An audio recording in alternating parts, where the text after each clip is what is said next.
मार्च महिन्यामध्ये बँकांची वसुली पथकं कर्जदारांकडे कर्ज वसुलीचा तगादा लावतात. त्यावेळी वसुली पथकावर हल्ले होण्याचे प्रकार घडतायत. या पार्श्वभूमीवर वसुली अधिकाऱ्यांना संरक्षण मिळावं अशी मागणी कोल्हापूर जिल्हा नागरी बँक वसुली अधिकारी संघाचे निमंत्रक किरण कर्नाड यांनी पत्रकार बैठकीत केली आहे. 1.5 वर्षांपूर्वी आबासाहेब पाटील रैदाळ सहकारी बँकेच्या वसुली अधिकाऱ्याला कर्जदाराकडून जबर मारहाण करण्यात आली होती.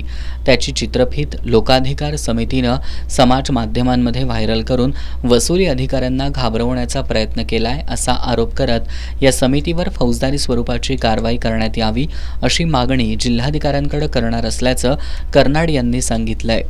यानंतर कोल्हापूर जिल्हा नागरी बँक असोसिएशनची आमची मातृपितृ संघटना आहे बँकांची, ती आम्ही आणि पतसंस्था फेडरेशन आम्ही तिघंही एकत्र येणार आहोत आणि त्यांची काय कारवाई करा. एक म्हणजे कलेक्टरना निवेदन दिलेलंच आहे बँक असोसिएशनने.